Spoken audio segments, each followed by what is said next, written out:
Bismillahirrahmanirrahim. Assalamualaikum warahmatullahi wabarakatuh. Alhamdulillah, thumma alhamdulillah. Wassalatu wassalamu ala sayyidina Rasulillah Sayyidina Muhammad ibn Abdillah wa ala alihi wa sahbihi wa man walah. Wala hawla wala quwwata illa billah, amma ba'd.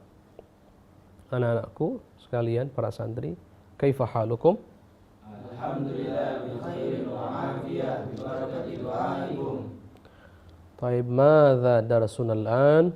Darsuna al-an as-sirah an-nabawiyyah. Sirah An-nabawiyyah. an-nabawiyyah. Baiklah, pertemuan kita kali ini, pelajaran kita kali ini, dalam pertemuan kali ini adalah pelajaran as-sirah an-nabawiyyah, yaitu sejarah tentang makhluk paling agung, manusia paling agung, junjungan kita semuanya, Nabi kita Nabi Muhammad sallallahu alaihi wasallam. Dan kitab yang kita kaji masih dengan kitab Fiqhus Sirah An-Nabawiyah yang ditulis dikarang oleh Syekh Muhammad Said Ramadan Al-Buti.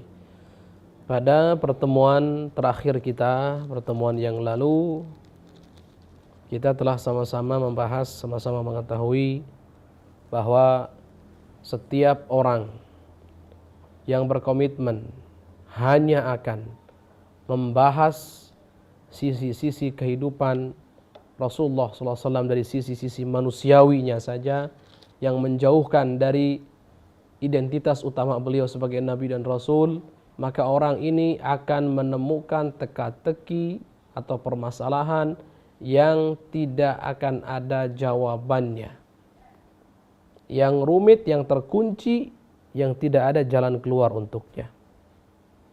Dan pada pertemuan lalu sudah kita sebutkan beberapa contoh yang tentunya disebutkan oleh Syekh Al-Musannif di sini, Syekh Al-Buti. Di antara contohnya, mereka akan betul-betul kebingungan dan sangat bingung, keheranan dan terheran-heran ketika umat Islam yang secara kebudayaan, secara sosial, secara perekonomian dan seterusnya sangat terbelakang. Tapi bagaimana umat Islam yang terbelakang tersebut mampu memenangkan banyak sekali peperangan? Dan bagaimana umat Islam tersebut mampu menguasai sebagian besar dunia? Bagaimana? Padahal mereka tidak memiliki senjata yang hebat, tidak. Senjata-senjata yang kuno yang mereka miliki. Mereka tidak memiliki kebudayaan yang maju, mereka tidak punya teknologi yang canggih, tidak. Terbelakang, minoritas, melawan negara yang adidaya saat itu, superpower saat itu, penguasa saat itu, yaitu dua poros, Persia dan Romawi. Bagaimana Persia dikalahkan dan bagaimana Romawi juga dikalahkan? Bagaimana itu semua bisa terjadi? Bagaimana umat Islam yang terbelakang itu dari sisi kebudayaan, teknologi dan seterusnya kok bisa mengalahkan mereka-mereka negara-negara yang sudah maju betul-betul, penguasa dunia? Ini tidak akan ada jawabannya kecuali satu. Jawabannya karena Islam agama yang benar dan Rasulullah adalah Rasul yang benar, yang dibela dan dimenangkan oleh Allah Subhanahu wa ta'ala. Simple. Itu jawaban kita. Tapi mereka tidak akan menemukan jawabannya sampai detik ini. Kemudian berikutnya, mereka pun akan kebingungan, betul-betul kebingungan, terheran-heran. Bagaimana di Jazirah Arab sudah terbentuk qanun, perundang-undangan, peraturan hukum yang mutakamil, yang paripurna, yang mencakup seluruh aspek kehidupan dengan sempurna, mendetail sekali.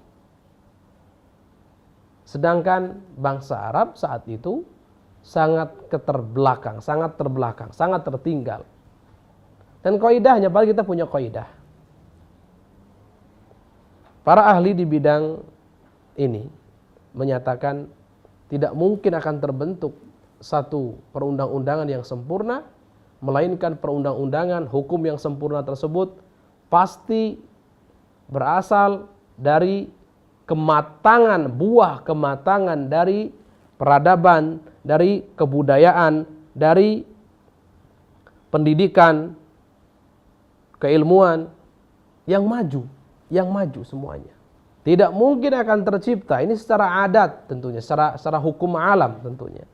Tidak mungkin akan tercipta satu perundang-undangan yang sempurna di satu daerah, suatu negeri, kecuali perundang-undangan tersebut pasti berasal dari kematangan atau buah kematangan. Yang pertama kebudayaan, peradaban, hadarah, yani thaqafah, madaniyah, keilmuan, thaqafah ini. Kemudian kultur, lingkungan sosial yang begitu tertata rapi,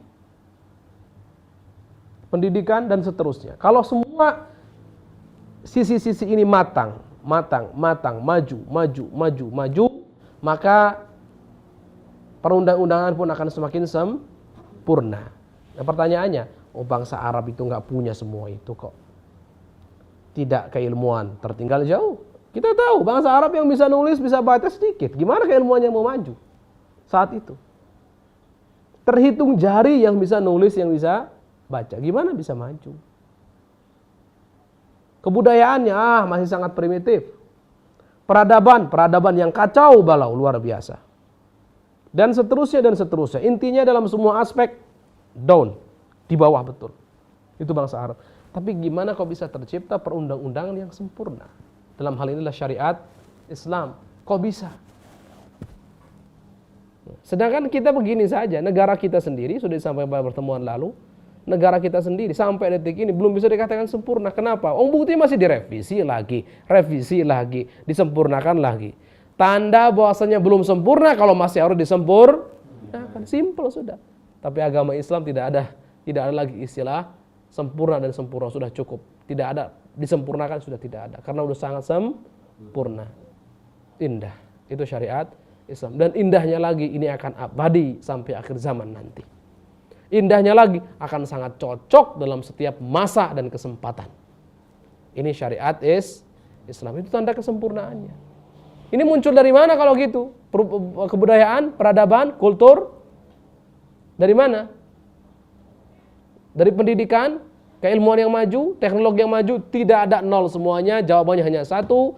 Dari Allah, yang mana Allah Subhanahu wa ta'ala memberikan Rasulullah SAW syariat ini. Sudah. Atau dalam kata lain, karena Rasulullah adalah Rasul Allah Subhanahu wa ta'ala, utusan Allah, Nabi Allah Subhanahu wa ta'ala. Allah yang mengetahui semua kemaslahatan, Allah yang mengetahui semuanya, sehingga Allah sempurna. Iya, betul. Dan memberikan peraturan yang sempurna berupa syariat. Nah, baik.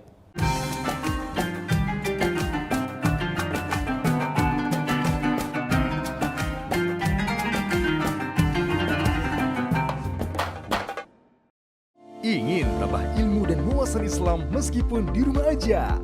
Yuk like dan follow fanpage terbaru Buya Yahya Official.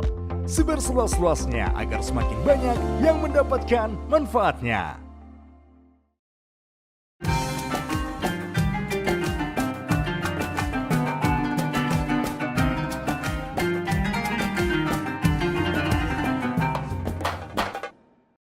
Baik. Kita lanjutkan nasnya, kita baca teksnya. Qala al-musannifu al-Syekh Muhammad Sa'id Ramadan al-Buti rahimahullah wa nafa'ana bihi wa bi'ulumihi wa amadana bi asrarihi wa a'ada 'alaina min barakatihi min al-qal walakinna sabil makhraji min hadhihi al-hayrah wadihun ma'a dhalik. Baik. Tadi dikatakan bahwasanya mereka ketika memisahkan jauh-jauh identitas utama Rasulullah dalam hal memahami sejarah,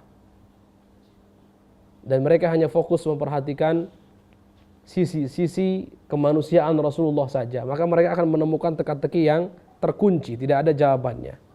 Terus ada pertanyaan, terus jawabannya gimana dong? Gimana cara kita mengetahui jawabannya? Syekh Al-Buti mengatakan cara atau jalan keluar dari kebingungan ini, dari teka-teki ini sangat jelas. Apa itu? Fassabilu, maka jalannya kata beliau, huwa an nakuna mantiqiyyin wa mawdu'iyyin fi dirasati sirah an-nabawiyah.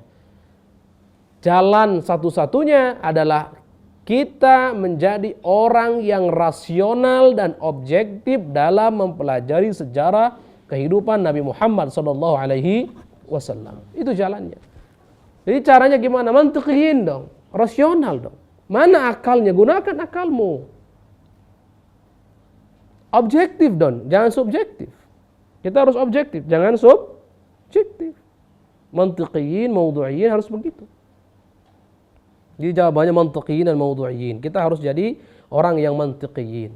Orang yang mantiqiyyin itu yang berpikir sesuai dengan mantik, berpikir dengan akal sehat, logika yang logis, rasio yang logis. Mawdu'iyyin adalah dengan objektif. Baik. Dalam mempelajari sejarah kehidupan Nabi Muhammad SAW, naj'alu minal huwiyyati allati 'arrafa Muhammad sallallahu alaihi wasallam ala nafsihi min khilaliha mihwaran lidrasati hayatil 'ammah kama qulna. Dengan menjadikan identitas utama pokok Nabi kita Nabi Muhammad sallallahu alaihi wasallam sebagai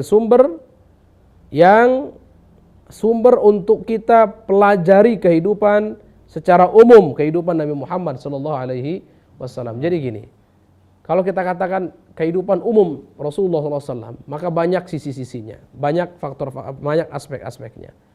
Dan yang paling inti dan sumbernya apa dalam kehidupan Rasulullah? Lihat dong, Rasulullah mengaku sebagai apa? Identitas utamanya apa? Seorang Rasul. Harusnya ini yang dijadikan sumber pembelajaran sejarah. Ini dulu, pecahkan ini dulu. Ini yang dibahas harusnya. Ini yang diperhatikan lebih. Adapun aspek-aspek yang lain ini ngikut semua. Kalau ini sudah dibahas yang utama dan kita yakin Rasulullah adalah Rasul yang sesungguhnya, sudah nggak ada permasalahan lagi. Selesai. Dan itu jawabannya. Jawabannya simpel saja, mantiqiyyin mawdu'iyyin. Bagaimana berpikir dengan rasio logis, hormati akalmu, objektif dalam menilai, sudah selesai. Kita akan menemukan jawabannya. Jawaban utama apa? Kita akan yakin Nabi Muhammad, Sayyidina Muhammad SAW adalah Nabi dan Rasul. Ini dulu. Setelah itu baru semua teka-teki tadi akan mudah sekali terpecahkan. Plak, terpecahkan, terbuka. Ini jangan, ayo saja yang dibahas tentang sisi kehidupan manusia, kemanusiaan beliau dari sisi yang lain. Tentang kefasihan dalam bicaranya, kecerdasan dan seterusnya. Iya, ini penting dibahas. Tapi ini sebagai dasar untuk kita menilai identitas utamanya beliau.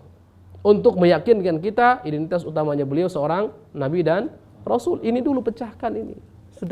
Sudah dipecahkan, enak sudah. Jawabannya akan ada sendiri. Baik. Makanya beliau mengatakan hatta idza aslamatna hadhihi dirasatu ila al-yaqin.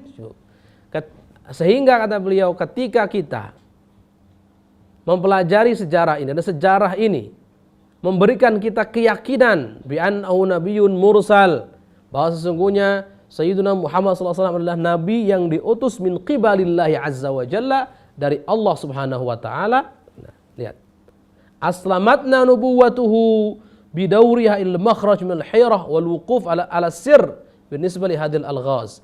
Maka dia juga pembelajaran kita terhadap sejarah ini juga akan menggiring kita, akan menyerahkan kita kepada satu jalan keluar dari kebingungan dan menyerahkan kita, menggiring kita, mengantarkan kita kepada rahasia yang merupakan jawaban, kunci jawaban untuk teka-teki yang disebutkan tadi. Jadi intinya begitu. Intinya simple. Kita mau belajar sejarah? Iya, baik.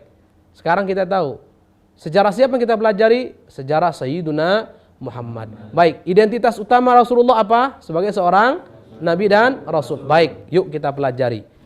Apakah betul Sayyidina Muhammad adalah Nabi dan Rasul? Ayo pelajari, terus dipelajari. Ketika kita mempelajari dengan akal sehat kita, rasio logis, dengan objektif, sejarah dipelajari semuanya, pasti kita akan yakin bahwasanya betul Nabi kita, Nabi Muhammad adalah Nabi yang sesungguhnya, Nabi yang diutus oleh Allah Subhanahu. Nah kalau kita sudah yakin, maka kenabian Rasulullah tersebut akan memberikan kita jalan keluar dari kebingungan-kebingungan yang dialami oleh penganut-penganut mazhab tadi. Kebingungan dari teka-teki yang tidak ada jalan keluarnya tersebut. Simple. Baik, apa itu jalan keluarnya? Lihat. Qal inna nabiyya as-sadiqa fi nubuwwatihi la budda an yakuna mu'ayyadan min qibali ilahi alladhi arsalahu. Sesungguhnya nabi yang jujur dalam kenabiannya, yang benar dalam kenabiannya, maka pasti akan Allah bantu, akan Allah perkuat, akan Allah bantu, akan Allah perkuat, akan diperkuat dari sisi Allah, artinya akan Allah bantu, akan Allah menangkan daripada musuhnya. Selesai. Akan Allah permudah dalam menghadapi segala permasalahan. Akan Allah selalu naungi, akan Allah selalu ayomi dalam setiap permasalahan. Itu sudah, karena adalah nabi utusan Allah. Jawabannya itu. Seperti yang tadi sudah disinggung. Terus wala budda an yakuna al-Qur'anu wahya hadzal ilahi ilaih, dan pasti yang namanya Quran itu adalah wahyu Allah Subhanahu wa taala yang merupakan Tuhan yang mengutus Rasulullah sallallahu alaihi wasallam sebagai seorang rasul. Simple. Sudah. Jadi enak. Nah, kita ini Masya Allah, ini indahnya kita ya. Indahnya kita. Jadi kita ini sebagai umat Islam, kita ini digiring untuk menjadi orang yang menempatkan segala sesuatu pada tempatnya, proporsional, maudhu'in, objektif. Bagaimana penjelasannya? Siap-siap sudah. Siap-siap, ini akan ada penjelasan, siapkan catatannya.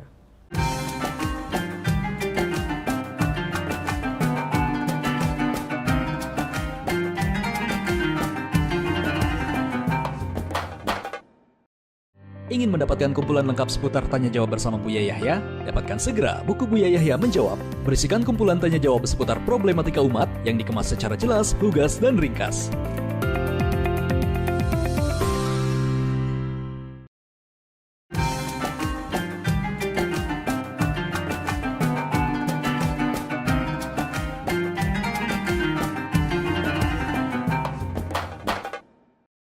Baik, bagaimana penjelasannya? Lihat, perhatikan.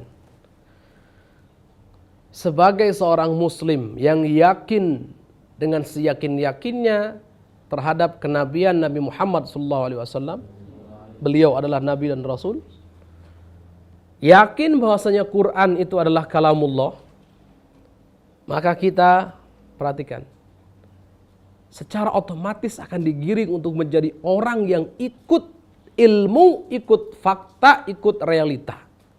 Dan objektif, seobjektif. Gimana? Karena Al-Quran sendiri mengajari kita apa? Wala taqfu ma laysa laka bihi ilm. Jangan pernah engkau ikuti sesuatu yang engkau tidak punya ilmu di situ, tidak tahu. Artinya wajib kita ikut ilmu. Nah, ilmu itu apa sih? Ilmu itu kata lain daripada fakta, realita, dan seterusnya. Karena ilmu itu apa sih? Idrak syai' ala ma huwa alaihi fil waqi', mengetahui sesuatu yang sesuai dengan fakta dan realita. Pengetahuan kita tentang sesuatu sesuai dengan fakta realita disebut simple. Berarti ikut ilmu sama dengan ikut fakta, ikut realita, ikut hakikat. Perhatikan oleh kalian. Jadi Al-Qur'an dari Allah Subhanahu wa taala memerintahkan kita untuk ikut ilmu, ikut hakikat, ikut fakta, ikut realita. Sehingga kita dalam hal mencari kebenaran, tentu yang akan ditemukan adalah kebenaran yang hakiki. Asal caranya benar. Ada metodologinya tentunya. Dan kita akan sampai kepada situ. Dan selalu objektif dalam setiap permasalahan. Itulah Islam, indahnya Islam. Islam itu walaupun ada di situ doktrin tentang surga dan neraka, tapi ingat bukan berarti doktrin ini tanpa hujjah akliyah, tidak. Karena Islam itu mengajari kita agar mengikuti ilmu. Fakta, realita. Awas, hati-hati. Indahnya Islam, lihat. Makanya lihat Al-Imam Al-Ghazali. Lihat perbedaan kita dengan falasifah contohnya. Falasifah itu menggunakan akal yang mereka miliki tidak pada tempatnya dalam beberapa permasalahan. Kita Masya Allah umat Islam ini, ulama-ulama Islam indah. Allah berikan akal, menggunakan akal pada tempatnya. Allah berikan indera, panca indera, digunakan sesuai dengan makomnya pada tempatnya masing-masing. Dan seterusnya dan seterusnya. Jadi kelebihan Islam itu betul-betul dalam hal manhajiyah, mengikuti ilmu, objektif, menempatkan sesuatu pada tempatnya. Ini hanya dimiliki oleh siapa? Oleh ulama Islam. Tidak dimiliki oleh yang lainnya. Tidak ada yang punya seperti itu. Diperhatikan oleh kalian. Dan disinilah kita patut bangga menjadi seorang Muslim. Kalau mereka yang di luar sana mengatakan Islam itu doktrin, katakan kami tidak pernah didoktrin.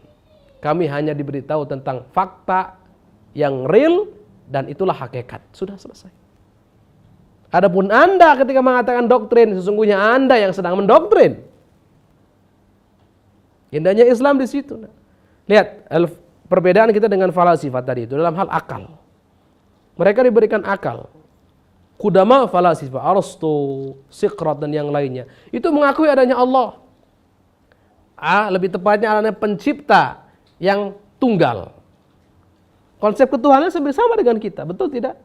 Pencipta yang tunggal. Tapi mereka menggunakan akalnya offside, bukan pada tempatnya dalam beberapa permasalahan.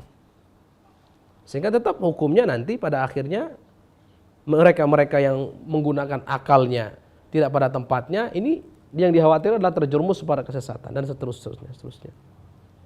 Tapi kita umat Islam indah, lihat. Kita dalam hal mencari Allah Subhanahu wa taala, melihat alam semesta ini, nazar, berpikir, menggunakan akal kita, pikiran kita. Memandang alam semesta ini. Ternyata hadis. Hadis itu sesuatu yang baru. Sesuatu yang baru pasti ada yang menciptakan. Sudah selesai. Berarti yakin alam semesta ini ada yang menciptakan. Baik, setelah itu ada sosok orang mengaku dirinya sebagai nabi.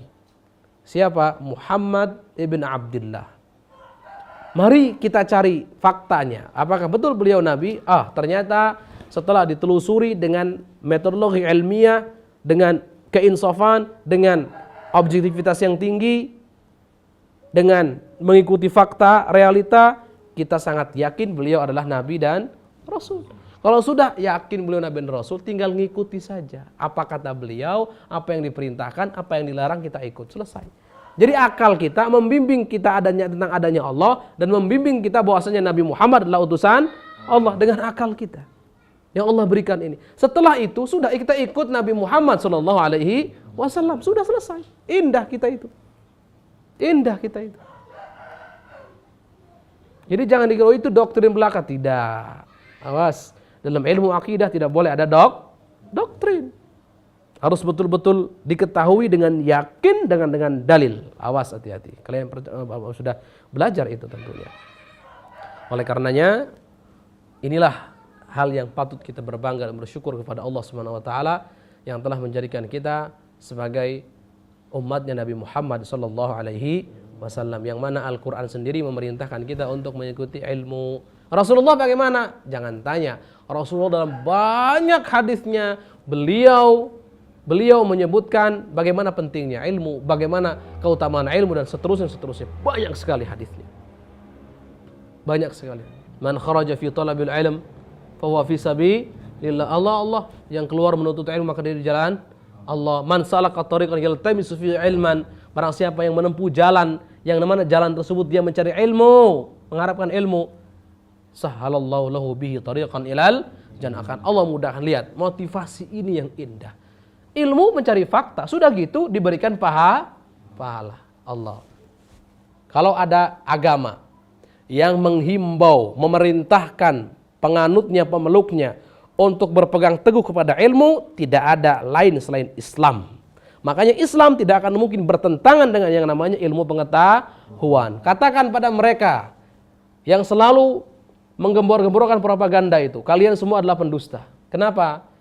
Karena kalian menggembor-gemborkan syubhat, fitnah, propaganda seakan-akan Islam bertentangan dengan ilmu. Padahal Islam menyuruh kita agar mengikuti ilmu dan tidak ada agama Islam permasalahan-permasalahan yang di dalamnya bertentangan dengan ilmu.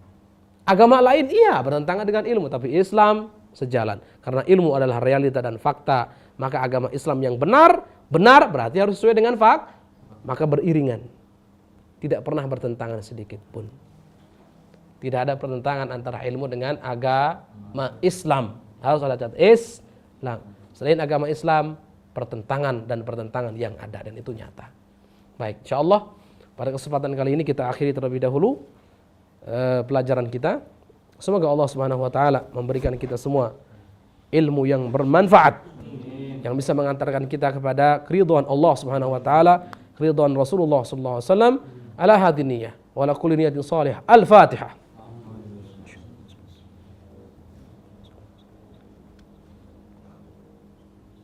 Assalamualaikum warahmatullahi wabarakatuh. Waalaikumsalam